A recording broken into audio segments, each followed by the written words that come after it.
Je vous lance le défi. Si vous avez quelconque douleur, que ce soit mentale, émotionnelle, physique, allez-y, allez prier.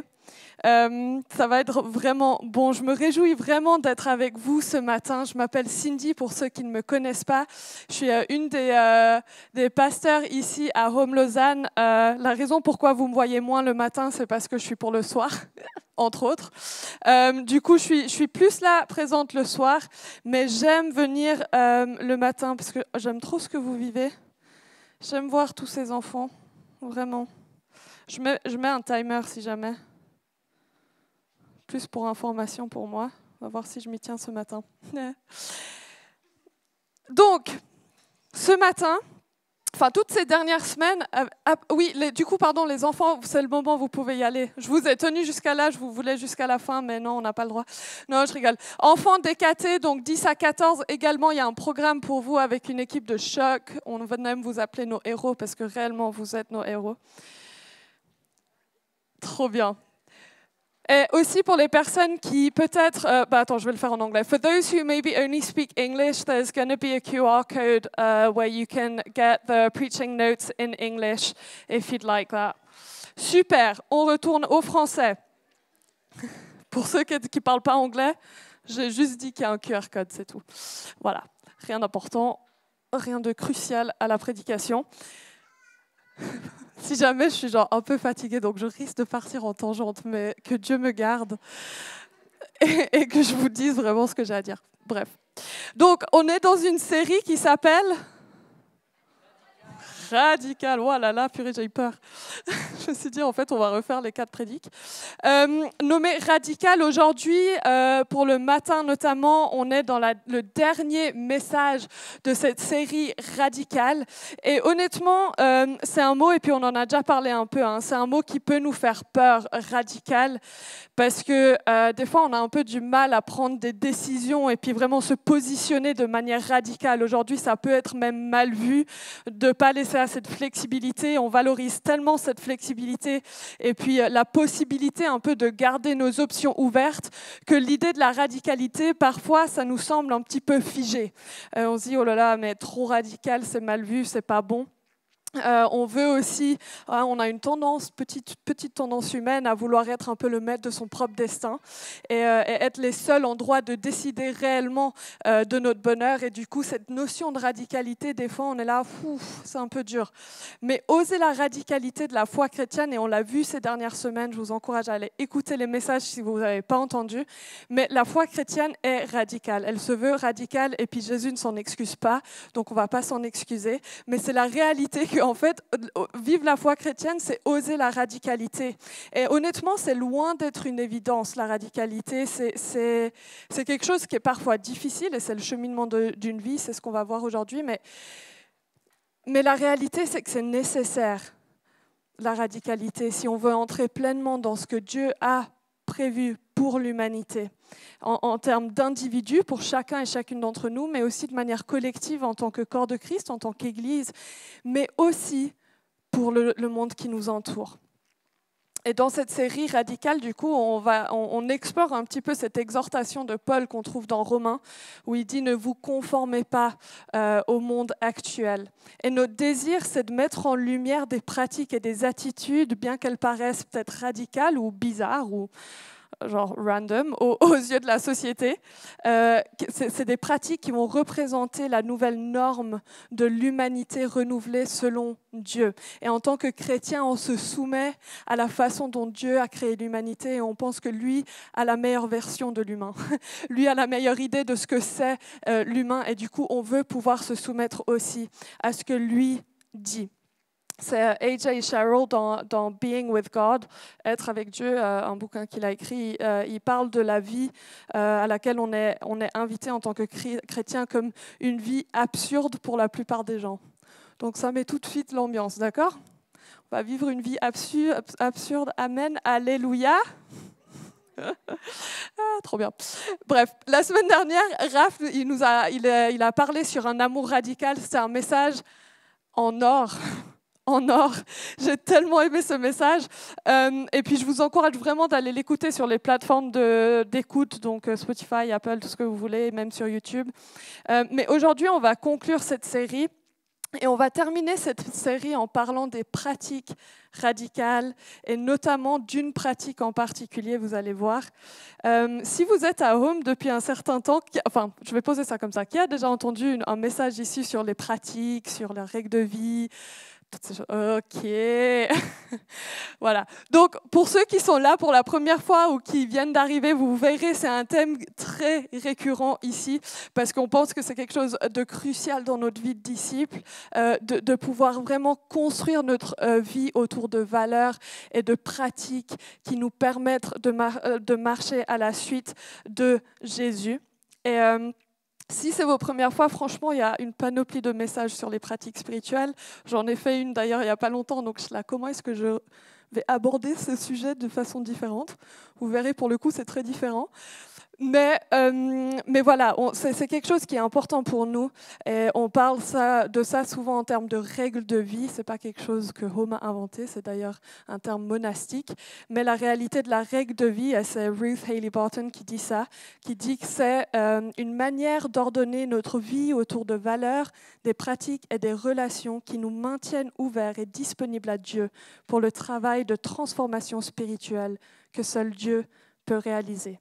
Voilà pourquoi des pratiques dans nos vies, voilà pourquoi une intentionnalité dans notre marche de disciples. Alors, si vous voulez plus de contexte, à être convaincu des pratiques et de la règle de vie, encore une fois, je vous encourage à aller écouter d'autres messages, sinon on sera là pendant 3 heures et ça ne va pas le faire.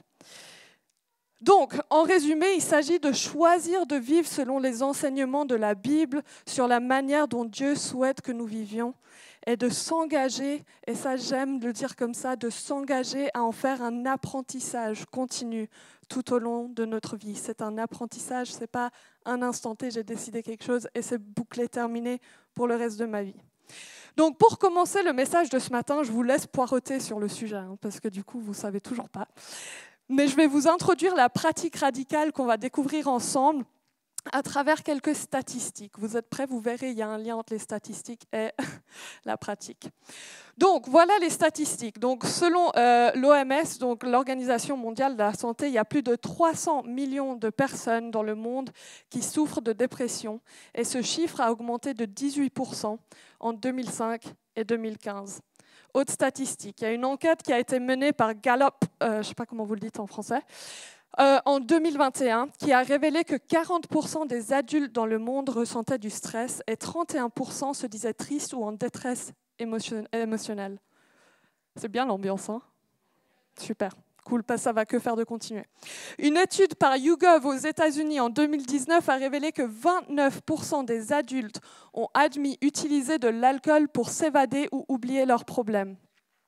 Dernière statistique vraiment réjouissante. Harris Interactive en 2021 a révélé que 62% des utilisateurs de smartphones reconnaissent qu'ils se tournent vers leur téléphone pour éviter de faire face à des émotions inconfortables ou à des situations stressantes. Super. C'est bien, hein? Alors, je ne sais pas ce que ça provoque en vous, ce genre de statistiques, mais ça nous confronte pas mal, non? Entre nous, si on est vraiment honnête, on est là. Je crois que je fais partie de cette statistique. De temps en temps, hein, pas tout le temps évidemment. Mais genre les lundis, mardis et mercredis de toutes mes semaines. Voilà, ça c'est moi. Mais ça nous confronte pas mal. En lisant ces statistiques, moi j'ai une question qui me vient. En fait, qu'est-ce que Dieu il a à dire à ce sujet? Parce que je veux dire, les statistiques, c'est des faits, voilà, on prend un pool de personnes et une poule, je ne sais pas comment ça se dit en français, bref, des gens, et on en tire une statistique. Voilà l'observation que je fais de la société aujourd'hui, telle qu'elle. Alors là, c'est des années différentes, mais vous voyez, on est un peu dans les eaux de ces temps-là. 2025 n'a pas révolutionné notre taux de stress, je pense que ça l'a plus empiré. Pardon, 2024, j'ai dit 2025 ? Bref, vous me suivez. Mais qu'est-ce que Dieu a à dire à ce sujet? Comment est-ce que Dieu nous invite à naviguer le chaos d'un monde qui est rempli de stress et de souffrance? Et pour être honnête, comment est-ce qu'il nous invite à naviguer le chaos d'une vie qui est marquée par la souffrance et par le stress? Comment, en fait, en tant que chrétien, en tant que disciple de Christ, Dieu nous enseigne à naviguer cette réalité de la souffrance? Ça va être chouette ce matin. Voilà je vous promets vraiment, ça va être bon. Aujourd'hui, en fait, on vit dans un monde qui ne sait plus vraiment comment traiter la souffrance. Et d'autant plus le faire avec Dieu. Et quand la douleur, elle survient, on cherche parfois des moyens de l'anesthésier, de la détourner, que ce soit à travers le divertissement, la consommation ou même parfois la fuite. C'est ce qu'on a vu dans les statistiques juste avant. Mais Dieu, dans sa sagesse, il nous montre un chemin qui est radicalement différent dans la façon dont on a de naviguer un petit peu le chaos de la souffrance, des doutes, des questionnements dans la vie. Et c'est ce chemin-là qu'on va découvrir ensemble ce matin. C'est une pratique radicale à laquelle Dieu nous invite et qui fait comme un peu suite au message d'Yves qu'il avait fait sur l'honnêteté radicale. Vous vous souvenez, pour ceux qui étaient là, il avait fait un message sur l'honnêteté radicale. C'est comme, faut voir un petit peu ce message comme la suite pratique d'une honnêteté radicale. Et pour introduire cette pratique, on va lire le texte qui va nous accompagner tout au long de ce matin. Et ça sera le psaume 77. Pour ceux qui étaient à Forum la semaine dernière, ils ont déjà entendu une partie de ce message. Forum, c'est les GBU, ils font un camp. Je fais la pub maintenant. Ils font un camp parce que franchement, j'ai été convaincue plus. C'est les groupes bibliques universitaires, ils font ça aussi pour les gymnasiens. Et c'est incroyable. Donc si vous êtes étudiant, vous n'avez aucune excuse. Allez-y. Et puis il y a Antoine. Antoine, il est là. Antoine, voilà. Si vous avez des questions, allez vers Antoine. Voilà, trop bien. Je vous invite à vous lever. On va lire le psaume 77. Comme ça, vous vous échauffez un petit peu les cuisses avant d'échauffer votre cœur et votre tête. Voilà ce que le psaume 77 dit. Au chef des chantres, d'après Gédotin, psaume d'Asaph. Ma voix s'élève à Dieu et je crie. Ma voix s'élève à Dieu et il m'écoutera. Au jour de ma détresse, je cherche le Seigneur. La nuit, mes mains sont étendues sans se lasser. Mon âme refuse toute consolation. Je me souviens de Dieu et je gémis. Je médite et mon esprit est abattu. Tu tiens mes paupières en éveil et dans mon trouble, je ne puis parler. Je pense aux jours anciens, aux années d'autrefois. Je pense à mes cantiques pendant la nuit, je fais des réflexions au-dedans de mon cœur et mon esprit médite. Le Seigneur rejettera-t-il pour toujours? Ne sera-t-il plus favorable? Sa bonté est-elle à jamais épuisée? Sa parole est-elle anéantie pour l'éternité? Dieu a-t-il oublié d'avoir compassion? A-t-il dans sa colère retiré sa miséricorde? Je dis, ce qui fait ma souffrance, c'est que la droite du Très-Haut n'est plus la même. Je rappellerai les œuvres de l'Éternel, car je me souviens de tes merveilles d'autrefois. Je parlerai de toutes tes œuvres, je raconterai tes hauts faits. Ô Dieu, tes voies sont saintes. Quel Dieu est grand comme Dieu, comme toi. Tu es le Dieu qui fait des prodiges. Tu as manifesté parmi les peuples ta puissance. Par ton bras, tu as délivré ton peuple, les fils de Jacob et de Joseph. Les eaux t'ont vu, ô Dieu. Les eaux t'ont vu, elles ont tremblé, les abîmes se sont émus. Les nuages versèrent de l'eau par torrents, le tonnerre retentit dans les nues, et tes flèches volèrent de toutes parts. Ton tonnerre éclata dans le tourbillon, les éclairs illuminèrent le monde. La terre s'émut et trembla. Tu te frayas un chemin par la mer, un sentier par les grandes eaux, et tes traces ne furent plus reconnues. Tu as conduit ton peuple comme un troupeau par la main de Moïse et d'Aaron. Amen. Je vous invite à vous rasseoir. J'aurais pu faire l'exercice, vous garder debout tout le long, mais je me dis c'est plus confortable d'être assis. Trop bien. Sympa ce psaume, hein? Je vais vous donner un tout petit peu de contexte pour le psaume 77, comme ça on est tous un peu sur la même longueur d'onde. Mais en gros, le texte nous le dit, hein, c'est Asaph qui écrit ce psaume.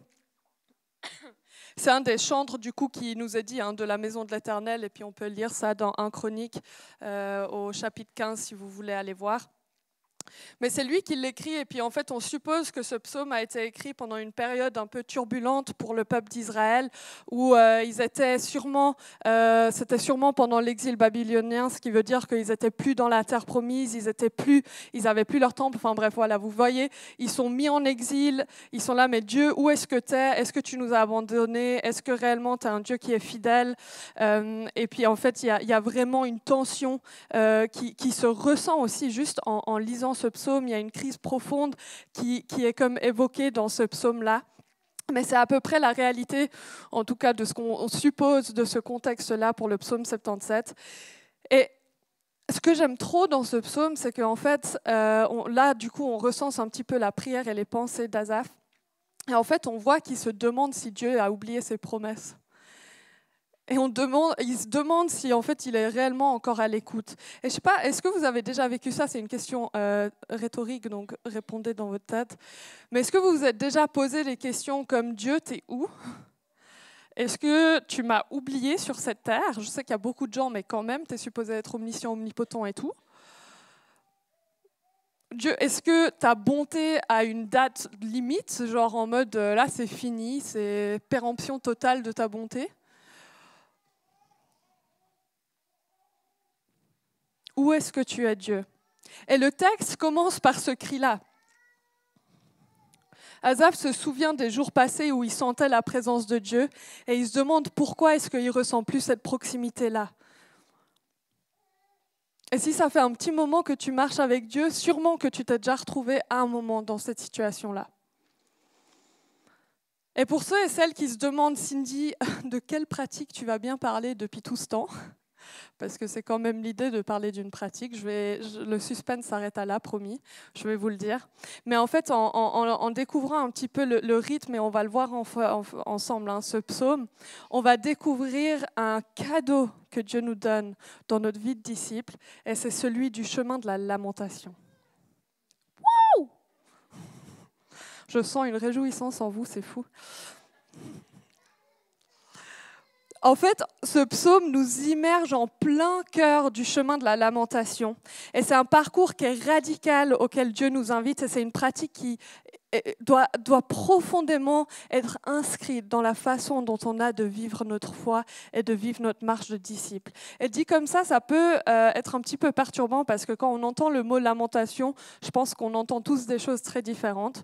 Et parce que c'est aussi quelque chose dont on ne parle pas très souvent. Hein. On est là, lamentez-vous. Mais en réalité, ça a vraiment toute sa place et c'est ce qu'on va voir ce matin, ça a toute sa place dans notre vie de disciple. Et c'est une pratique qui est radicale, oui, mais que Dieu nous offre comme un cadeau pour nous permettre de naviguer la réalité d'une vie et de tout ce que ça comprend, d'une manière qui nous permette de se rattacher à lui. Voilà le cœur de la lamentation.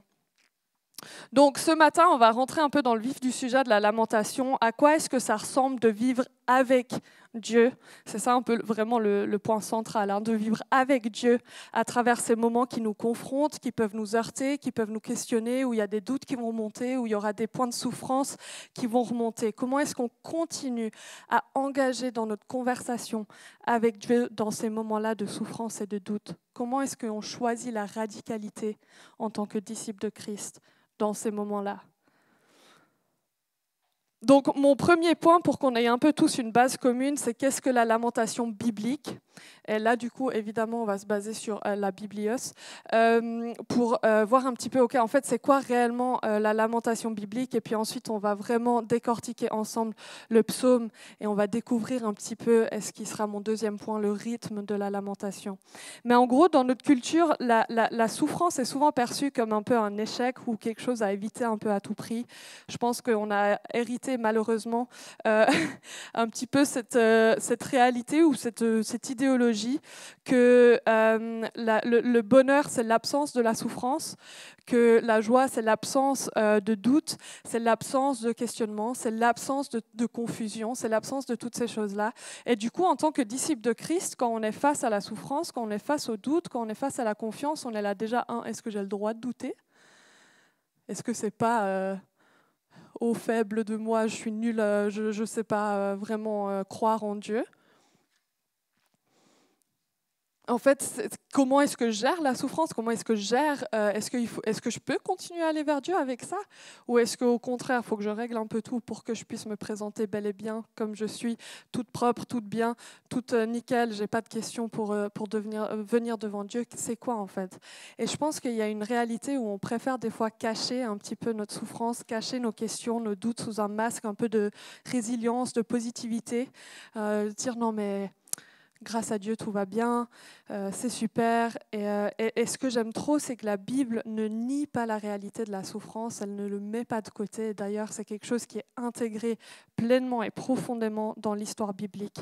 Et en fait, la Bible va nous donner en fait un langage de lamentation. Ça va être un outil pour traiter de manière radicale et de naviguer de manière radicale notre souffrance. Et vous verrez, on va mentionner ça à la fin, c'est pas que pour vous, cette histoire. Cette histoire ne s'arrête pas à vous du chemin de la lamentation parce qu'en fait, ça sera porteur d'espoir pour le monde qui nous entoure. Ça viendra après. Mais la lamentation biblique, elle va nous montrer comment est-ce qu'on peut prendre nos douleurs, comment est-ce qu'on peut prendre nos doutes et nos questions et les amener devant Dieu de manière honnête et authentique. Je vais vous lire une citation d'un livre qui aborde justement le sujet de la lamentation biblique. Le livre s'appelle, pour ceux qui sont intéressés, il est vraiment bien, il s'appelle Dark Clouds, Deep Mercy. Je ne sais pas s'il est en français, à vrai dire, mais il est vraiment bien. C'est de Mark Vroep. Je ne sais pas si ça se dit comme ça, je suis désolée si ça ne se dit pas comme ça. Et voilà ce que ça dit. La Bible a donné une voix à ma douleur. J'ai découvert un langage en mineur pour ma souffrance. Pour ceux qui ne comprennent pas, c'est un terme musical, c'est quand il y a les accords un peu nostalgiques, tristes. Vous savez, quand vous écoutez une chanson et que vous êtes triste, souvent il y a des accords en mineur. Voilà, c'est ça. J'ai découvert un langage en mineur pour ma souffrance, la lamentation. Je cherchais simplement, et là c'est important, je cherchais simplement à exprimer mes peurs et mes luttes tout en orientant mon cœur vers Dieu. Voilà la plus grande différence de la lamentation biblique, et on va le voir tout à l'heure à la différence de s'apitoyer. C'est qu'en fait, on va choisir de vivre cette chose-là en choisissant de tourner et orienter son cœur vers Dieu. Jean Calvin, il parlait des psaumes comme le miroir de l'âme, c'est-à-dire qu'en fait, ils nous rejoignent profondément dans notre humanité. Et la réalité, qu'on le veuille ou non, c'est que dans notre vie, on va traverser des défis et des moments de questionnement. Et comme je l'ai dit, je pense qu'on a réussi un peu à se convaincre que la vie devrait être sans souffrance, et puis que du moment qu'il y a une souffrance, c'est tragédie, ça ne va pas, Dieu, qu'est-ce que tu fais, où est-ce que tu es? Ce qui honnêtement est une expérience profondément humaine et fait partie de notre vie avec Dieu. Mais la réalité et la question que moi je nous pose, c'est que dans ces moments-là de souffrance, dans ces moments-là de doute, de confusion, de questionnement, est-ce qu'on va choisir de lutter avec ces choses-là en orientant notre cœur vers Dieu? Et j'aime tellement que Dieu ait permis à ce que des psaumes comme celui qu'on a lu existent dans la Bible. Parce que la réalité, c'est qu'en tant que chrétien, on va devoir apprendre à naviguer les tensions. On va devoir apprendre à naviguer les moments de souffrance et de questionnement aussi. Le fait d'être disciple de Christ ne nous épargne pas de ça. Au contraire. Mais en fait, la seule et grande différence, c'est qu'on va le faire avec Dieu. On va le faire en orientant notre cœur vers Dieu. Voilà la radicalité de la pratique des lamentations. Honnêtement, c'est une des pratiques, je trouve, qui est tellement vulnérable. Et on va voir pourquoi après. Mais c'est radical, cette histoire de la lamentation.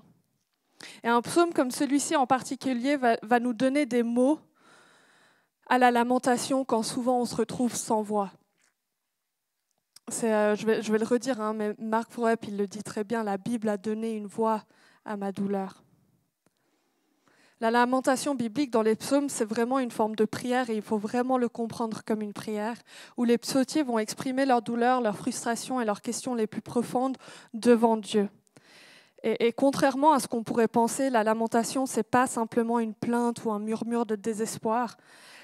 J'ai dit cette citation aussi à Forum. J'ai dit, c'est le seul truc que je me rappelle d'un poème que j'ai dû apprendre quand j'étais plus jeune, parce qu'aujourd'hui je n'apprends plus des poèmes par cœur, c'est plus mon kiff. Mais il disait la chose suivante, il disait « Ô rage, au désespoir, ô vieillesse ennemie ». Et vraiment c'est si triste que c'est le seul truc que je me rappelle. C'est pas du tout porteur d'espoir. Mais la lamentation, vous verrez, c'est pas juste ça. C'est pas juste « Oh, rage au désespoir, au vieillesse ennemie » et puis point barre, c'est fini et je pars. Mais en fait, la lamentation, c'est réellement un acte de foi qui est radical. mais vraiment radicale. Elle reconnaît que même dans la souffrance, Dieu est celui à qui on peut s'adresser, celui qui va écouter et qui a le pouvoir d'intervenir. Et ça va rejoindre aussi un petit peu ce que Nicolas a parlé ce matin de la confiance. Mais en fait, les lamentations, et puis apprendre le langage de la lamentation, comme s'engager sur ce chemin de lamentation, va être crucial pour nous. Parce que c'est en fait une des façons dont Dieu nous donne de traiter nos propres souffrances, nos propres doutes et nos propres questionnements avec lui. J'aime le dire de la façon suivante, c'est la façon dont Dieu nous donne de rester engagés dans notre conversation avec lui dans ces moments-là de notre vie. Trop souvent, en tant que croyant, je l'ai dit, on a l'impression qu'on doit toujours être fort, positif, silencieux face à la douleur. On ne va pas trop en parler, on ne va pas trop parler de mes doutes, de mes questionnements, mais les psaumes de lamentation nous donnent littéralement la permission et nous montrent que ce n'est pas seulement acceptable, mais en fait c'est nécessaire de porter nos douleurs devant Dieu. Et c'est ça, cette voie radicale. Et puis, je pense que du fait qu'on a eu tellement peur d'aborder ces thèmes-là dans notre vie de foi, on trouve d'autres solutions moins bonnes pour gérer nos souffrances et nos douleurs et nos questionnements. Et moi, je veux vous inviter ce matin, alors qu'on va aborder vraiment le rythme de la lamentation, de se dire, mais en fait, et si la voix de Dieu était meilleure que ce que moi j'ai imaginé ? Et si la voix de Dieu était meilleure que l'option, la distraction ou la chose que moi j'ai mis en place pour gérer mes souffrances et mes douleurs ? En d'autres termes, la lamentation va littéralement nous empêcher de refouler nos émotions et nous éloigner de Dieu dans ces moments difficiles. Et là, je vais lancer un petit pic, mais en fait, la réalité, c'est que si on n'apprend pas à vivre la lamentation biblique, à un moment, notre réflexe, petit à petit, c'est un peu sneaky cette histoire, mais petit à petit, notre réflexe deviendra de fuir Dieu dans des moments de souffrance. De dire, et là je reprends un petit peu l'image de notre conversation avec Dieu, à un moment je ne vais plus venir à la table de conversation. Je vais préférer garder un peu une distance sécure avec Dieu plutôt que de trouver refuge en lui. On va commencer à créer une rupture dans notre conversation avec Dieu.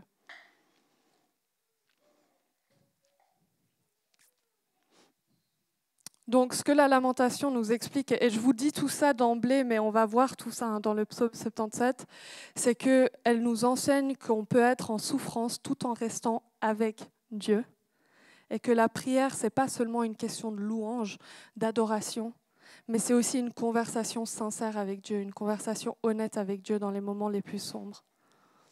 La lamentation, en gros, elle va nous apprendre à être avec Dieu et rester avec Dieu dans nos doutes et nos souffrances. Elle va nous apprendre à développer une conversation avec lui de manière authentique et vraie. Tout en, comme Marc le dit, en orientant nos cœurs vers lui. Donc si ça, ce n'est pas une pratique radicale, franchement, je ne sais pas ce que c'est. Et du coup, pour ça, on va parler maintenant vraiment, on va comme traverser le psaume ensemble. Et vous verrez, je vais comme retirer de ce psaume 4 mouvements de la lamentation qui va venir définir un petit peu plus c'est quoi cette lamentation biblique, elle ressemble à quoi ou elle peut ressembler à quoi. Et là, disclaimer, on va parler de mouvements et je sais que nous, on a tous un héritage très grec dans cet espace-là, ça veut dire qu'on aime réfléchir et réfléchir de manière carrée. Et puis en fait, souvent, quand on parle d'outils, on les traduit directement en tant que modèle, genre salvateur, où ça va être là, j'applique ça, le résultat va arriver tout de suite. Pas du tout, d'accord ? Il faut vraiment qu'on comprenne ça comme un cheminement. C'est quelque chose c'est un cheminement dans lequel Dieu nous invite et c'est pas parce que tu as appliqué 1, 2, 3, 4 que tout à coup maintenant c'est bon, tu n'es plus en lamentation, d'accord ? Mais c'est une pratique que Dieu nous donne d'expérimenter pour pouvoir naviguer ces moments-là avec Dieu tout en gardant notre communication et notre conversation ouverte avec lui. Donc, il y a ces 4 mouvements qu'on peut dessiner à partir du psaume 77. Vous êtes prêts pour le premier ? Ok. Étonnamment, on va commencer au début du psaume. C'est fou.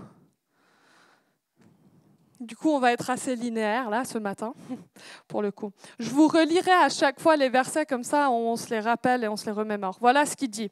Donc, je passe le verset 1 qui dit « au chef des chantres », blablabla. Versets 2 et 3.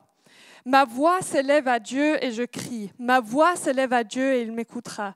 Au jour de ma détresse, je cherche le Seigneur. La nuit, mes mains sont étendues sans se lasser. Mon âme refuse toute consolation.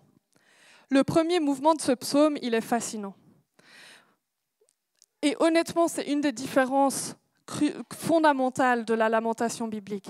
C'est qu'en fait, dans le moment de détresse, au jour de ma détresse, je tourne mon regard où ? À Dieu. J'élève ma voix à Dieu. Vous savez, comme il est persistant dans ces premiers versets là à dire à chaque fois c'est à Dieu. J'élève ma voix à Dieu. Il le dit littéralement 2 fois dans le verset 2. Au jour de ma détresse, je cherche qui ? Je cherche le Seigneur.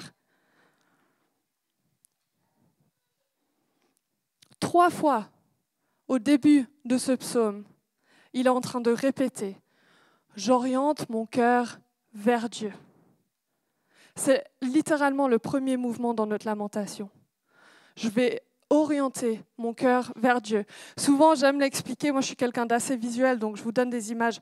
Mais c'est comme si y avait Dieu qui était assis au milieu de la foule avec vous. Et moi, je suis là, ok, je vais vivre ma lamentation comme ça. Moi, je vais venir parler. De toute façon, le rideau, il est plus réel que Dieu. Hein. Donc, si je me plains au rideau, lui, au moins, il recevra mes ondes. Et c'est un choix qui doit être conscient, les amis. Et honnêtement, c'est un choix difficile de s'orienter vers Dieu dans des moments de souffrance. Et dire, je vais choisir de me tourner à Dieu. Quand j'élève ma voix au Dieu, c'est devant toi et je te regarde droit dans les yeux. Même si j'ai l'impression que tu es à 1000 kilomètres, j'oriente mon cœur vers toi. C'est le premier mouvement. Se tourner vers Dieu. C'est un acte qui est radical de s'adresser à Dieu quand on est brisé, quand on est en plein dans les doutes, dans les questionnements, dans la confusion, dans honnêtement la colère. Je veux dire, la réalité c'est que oui, la colère existe si jamais. C'est pas un concept. Mais qu'est-ce qu'on fait de tout ça ? Qu'est-ce qu'on fait de littéralement l'expérience humaine ? Je parlais avec une amie, là c'est une des tangentes, mais c'est pas grave. Je parlais avec une amie il n'y a pas longtemps et je disais, tu sais, des fois j'ai l'impression que dans notre christianisme, on en a oublié l'humanité. Et c'est quand même fou parce qu'on est humain, quoi. C'est devenu quelque chose de tellement, voilà comment ça se passe, c'est comme ça, c'est comme ça, c'est comme ça, c'est comme ça, qu'en fait on en a oublié l'humanité. Puis quand on tente de ramener notre humanité dans notre relation à Dieu, dans les doutes, les souffrances, les questionnements, tout à coup on est là, oh, mais je crois que je suis en train de faire quelque chose de faux. Je ne peux pas venir à Dieu vraiment comme ça, c'est pas possible. Et la lamentation va littéralement venir toucher à ça et va nous permettre de refuser d'entrer dans un christianisme, une marche de disciples à la suite de Jésus en perdant notre humanité. Donc vivre dans la tension, des questionnements, des doutes, de la confusion, en tournant premièrement notre regard vers Dieu. En fait, ce que ça va permettre tout simplement, c'est de ne pas fuir Dieu dans la souffrance, de ne pas fuir Dieu quand on se tourne vers lui. Et là, je veux nous donner un petit peu... d'enlever un petit peu la pression et dire en fait c'est ok si aujourd'hui tu es en train de le fuir. Je te supplie, ne reste pas ici, ne pars pas sans qu'on prie avec toi. Mais c'est ok. Il y a un moment où je suis là, en fait justement il y a l'humanité. Si toi tu es en train de réaliser que tu as fait face à Dieu pendant un long moment là, en fait peut-être qu'il est simplement en train de venir te rechercher ce matin. Donc ne sois pas couvert de honte, mais laisse Dieu venir convaincre ton cœur. Ok, deuxième mouvement, vous êtes prêts ? On va lire du coup la suite. Purée, je vous aime, vous êtes là ? Alors entre nous, la droite est plus là que la gauche, mais c'est pas grave. Je crée une rivalité entre vous. Alors, du coup, versets 4 à 7, on va lire ensemble. Voilà ce qu'il nous dit. « Je me souviens de Dieu et je gémis. Je médite et mon esprit est abattu. Tu tiens mes paupières en éveil et dans mon trouble, je ne puis parler. » C'est quand même marrant. Observation bête, hein. Je suis là, le gars, il dit il ne peut parler, mais il écrit quand même un psaume. Bref. Je pense aux jours anciens, aux années d'autrefois. Je pense à mes cantiques pendant la nuit. Je fais des réflexions au-dedans de mon cœur et mon esprit médite.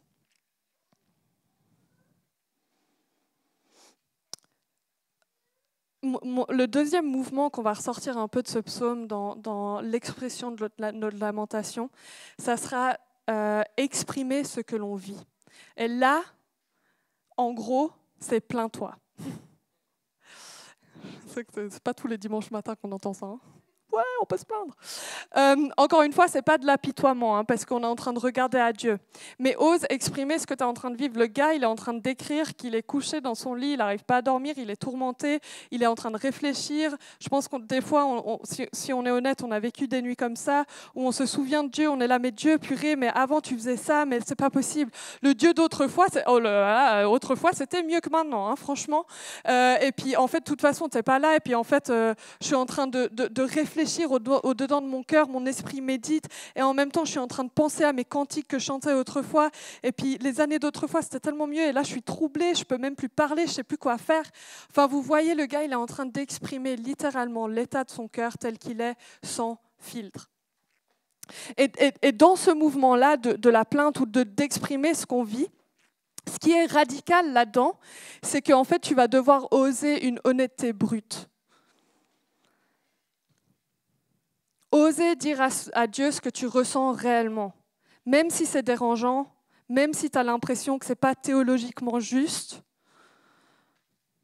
Ose exprimer ce qui est en toi, décris ce que tu es en train de réfléchir, ce à quoi tu es en train de penser. Ose mettre des mots sur le chaos que tu ressens en toi. Et vous savez ce qu'on va découvrir en apprenant à se plaindre devant Dieu? C'est qu'en fait, il peut gérer nos douleurs bien mieux que nous. C'est un théologien, Michael Jenkins, qui le dit vraiment, vraiment bien. Il dit la chose suivante, il dit « Les psaumes de lamentation nous ouvrent à la grandeur d'un Dieu qui peut gérer nos douleurs. » Et honnêtement, c'est le seul qui peut gérer parfaitement nos douleurs. Ça ne veut pas dire ne vous confessez pas les uns aux autres, ne partagez pas à votre entourage. Oui, faites-le. Mais confessez aussi devant Dieu. Et je dirais confessez premièrement devant Dieu. Plaignez-vous premièrement à Dieu. Vous savez, j'avais entendu une histoire de quelqu'un qui disait « J'ai des étudiants qui viennent vers moi se plaindre, ou dire il y a quelque chose qu'ils ne comprennent pas de qui Dieu est ou de ce qu'ils vivent, ils n'arrivent pas à réconcilier Dieu avec leur expérience. » Vous savez la première chose qu'il leur demandait? Et il disait « Après ça, vous sortez de mon bureau. » Il disait « Est-ce que tu en as parlé à Dieu ?» Souvent, la réponse était « Ah bah non, je suis venu vers toi. » Et être là, ok, sors, parle à Dieu et reviens. J'aime trop. Il faut qu'on apprenne à faire ça, les amis. Osons nous encourager aussi, nous défier à le faire. Exprime ce que tu vis. Ose te plaindre devant Dieu. Maintenant, le défi, là, c'est qu'on reste bloqué. Le défi, c'est qu'on va rester bloqué dans ce deuxième mouvement de plainte, d'exprimer ce qu'on sent. Et puis, une des choses qui peut arriver, c'est la victimisation, c'est le fait « oh pauvre de moi ». Et en fait, on va comme rester bloqué ici. Et c'est important qu'on lise le reste du psaume et qu'on vive le reste du psaume dans notre lamentation. Et en même temps, je dis ça pour les personnes comme moi qui n'aiment pas trop ces moments de grande vulnérabilité où tu pleures sans cesser. Il ne faut pas la louper non plus. D'accord? Parce qu'il y a les deux, on est toujours extrême, hein, l'humanité. Il y a vraiment la partie de « ouais, moi, j'ai pas besoin de ça, j'ai pas besoin d'exprimer parce que Dieu est ma confiance, il est mon socle sur lequel je construis, il est mon rocher, il est mon refuge. » Là, calme-toi avec les vérités de Dieu, ose juste dire à Dieu vraiment ce qui se passe. Et il y a les autres qui sont là « ah là là, Seigneur, c'est pas possible. Ma vie, c'est terrible, les doutes, les condamnes, là là, Seigneur, tu es où, tu es où, tu es où. » Bref. Vous voyez un peu le concept où en fait on est tellement pris dans ce discours qu'en fait on en oublie qu'on s'est tourné à Dieu. Donc, pour ça, on va lire la suite du chapitre 8 à 10 qui dit la chose suivante. « Le Seigneur rejettera-t-il pour toujours? Ne sera-t-il plus favorable? Sa bonté est-elle à jamais épuisée? Sa parole est-elle anéantie pour l'éternité ?» Le gars, c'est intense, hein. Anéantie pour l'éternité. Même moi, j'aurais pas eu, genre... penser à des termes comme ça. Dieu a-t-il oublié d'avoir compassion? A-t-il dans sa colère retiré sa miséricorde? Pause. C'est là. C'est tellement dramatique. Mais en fait, là, ce qui se passe, et ça finit par quoi chaque phrase là? Une question, hein? Voilà le mouvement. Pose tes questions. Le troisième mouvement, c'est pose tes questions à Dieu. Encore une fois, ça requiert une franchise de ta part.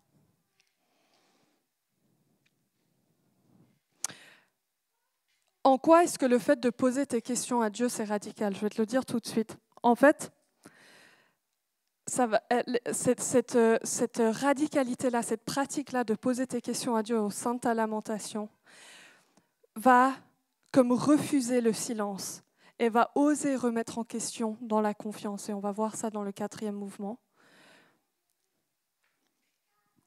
Et vous savez ce que je trouve intéressant, là c'est une pépite pour les petits théologiens parmi nous, enfin les petits, les grands, pardon. Ce qui remet en question beaucoup là, et Nicolas en a parlé juste avant, c'est le caractère de Dieu. Il remet en question sa bonté, il remet en question sa parole, il remet en question sa compassion, il remet en question sa présence, il remet en question sa faveur, sa miséricorde. Il questionne la colère de Dieu aussi. Combien d'entre nous, honnêtement, avons vécu ça? Où on a osé poser ces questions à Dieu en le regardant droit dans les yeux. Dans ton temps, face à face avec Dieu.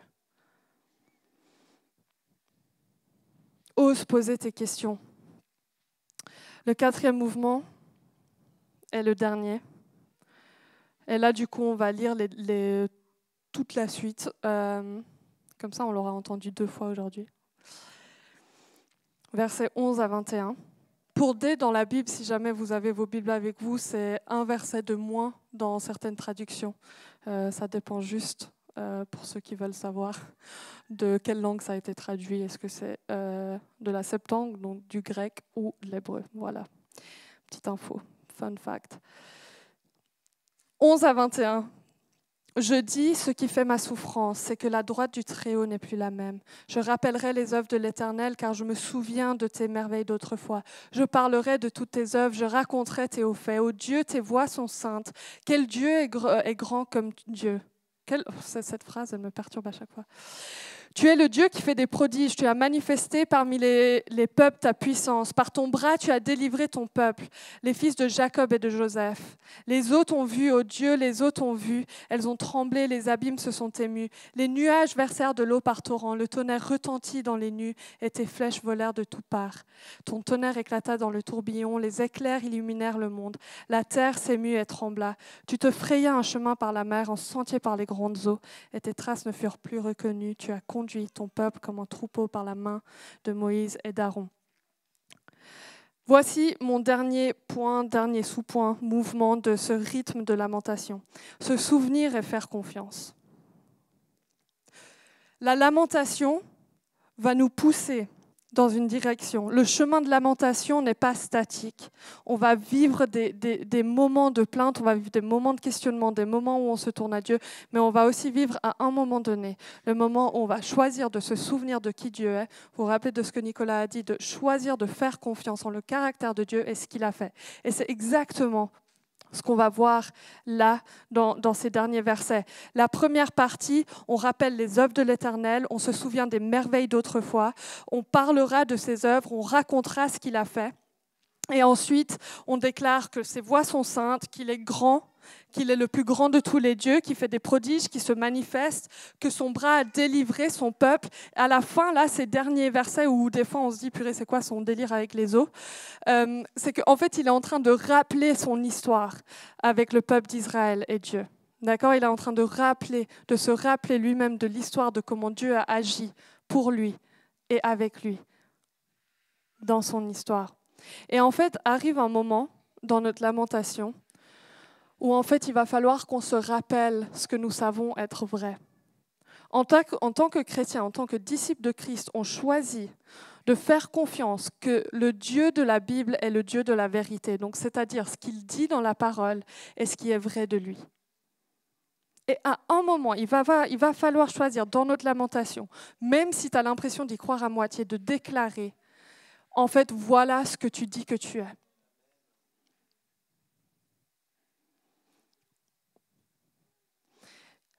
Je vais l'expliquer comme ça. On a tous un historique avec Dieu, et puis c'est une image que j'ai donnée aussi à Forum. Mais vous savez, on a tous un historique sur nos navigateurs Internet. Oui, ça va, vous suivez? Sinon, je vous fais un cours, pas que je sache grand-chose, mais sur l'Internet. Et en fait, vous savez, on peut aller revoir qu'est-ce qu'on a été recherché. Puis moi, des fois, ça m'est très utile quand j'ai cherché quelque chose. Et je suis là, oh purée, il faut que je me rappelle, c'était quoi, genre la référence ou je ne sais quoi. Tu peux retourner dans ton historique, aller le chercher. En fait, moi, j'aime donner cette image, on a la même chose avec Dieu. On a notre historique avec Dieu, on a notre historique individuel, mais aussi communautaire.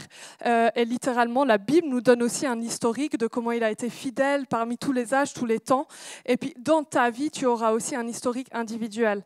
Maintenant, souvent, dans ce temps-là, moi, je vous encourage, quand c'est le moment de se rappeler de qui Dieu est, de ce qu'il fait, et de lui faire confiance, retournez dans votre historique. Retournez voir qu'est-ce que Dieu a fait, qui il a dit qu'il est. Et si vous avez de la peine à ouvrir votre historique, demandez à quelqu'un d'autre. Dire, mais toi, dans ta vie, Dieu, il fait quoi? Il a fait quoi? Rappelle-moi, parce qu'en fait, là, je galère. Si c'est des gens qui te connaissent, encore mieux, parce qu'ils pourront te rappeler ce que Dieu a fait dans ta vie. Voilà ce que Todd Billings, dans Rejoicing in Lament, dit. Il dit la chose suivante. C'est précisément par confiance en la souveraineté de Dieu que le psalmiste présente à maintes reprises des lamentations et des requêtes au Seigneur. J'aime trop cette phrase-là qui arrive. Si les psalmistes avaient déjà conclu que Dieu est effectivement infidèle, ils n'auraient pas continué à formuler leurs plaintes. En fait, continuer à formuler ta plainte, continuer à cheminer sur le chemin de lamentation, c'est faire preuve de confiance en Dieu. Voilà l'acte radical de la lamentation. Parce qu'en fait, du moment que tu vis la lamentation devant Dieu, c'est devant lui. Et tu reconnais sa présence, tu reconnais qu'il est là, tu reconnais qu'il vaut la peine de continuer à avoir cette conversation avec lui. Alors là, tu peux me poser la question, pourquoi est-ce que la lamentation est si importante ? Si genre, c'est le cas encore aujourd'hui, je t'encourage à réécouter le message. Mais la réalité, c'est que la lamentation biblique, la façon dont Dieu nous enseigne la lamentation, elle va nous aider à traiter notre douleur avec Dieu. Et c'est depuis le début ce que je dis, hein, c'est le mot phare, avec Dieu, plutôt que de la fuir. Dieu ne nous laisse pas seuls dans la souffrance, dans les doutes, dans les questionnements. Et dans sa grâce, il nous a donné le chemin de la lamentation pour ne pas rester seuls dans notre souffrance, mais au contraire, continuer à marcher avec lui et confronter ces choses-là avec lui. Et plus que cela, moi, j'aimerais même vous soumettre que c'est un outil qui va nous permettre de rejoindre un monde en souffrance. Parce que la réalité, c'est que si toi, tu ne le traverses pas en ce moment, je peux te promettre que quelqu'un dans ton entourage est en train de vivre exactement ça, mais n'a peut-être pas les mots, n'a peut-être pas les outils pour savoir comment est-ce que vraiment je peux laisser de l'espace, donner de l'espace à mes questionnements, à mes doutes et d'intégrer Dieu dans cette discussion, d'intégrer Dieu dans cette conversation. Peut-être même c'est des gens qui ne connaissent pas encore Dieu, mais par ta vie vont voir.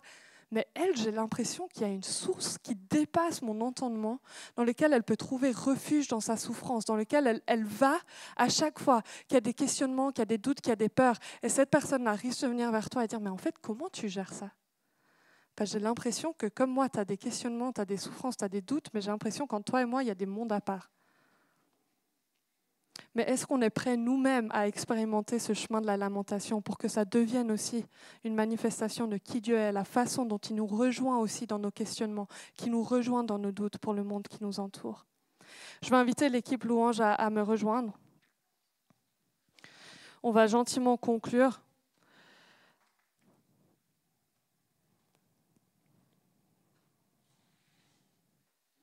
J'avais une citation à vous lire, mais je ne vais pas vous la lire.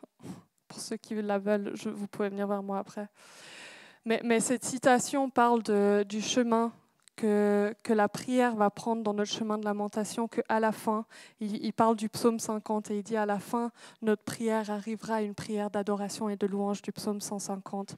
Mais on ne peut pas juste se précipiter et louper l'étape, louper le cheminement de juste la vie. Et alors qu'on a abordé une pratique radicale qu'est la lamentation, je sais que c'est une pratique qui peut venir nous chercher parce qu'elle demande une certaine honnêteté de notre part, elle demande une certaine vulnérabilité de notre part et aussi de juste reconnaître où est-ce qu'on en est réellement. Et alors qu'on conclut ce message, une question que j'ai pour toi et pour nous, c'est en fait où est-ce qu'elle en est ma conversation avec Dieu? Est-ce que j'ai tourné mon dos à Dieu?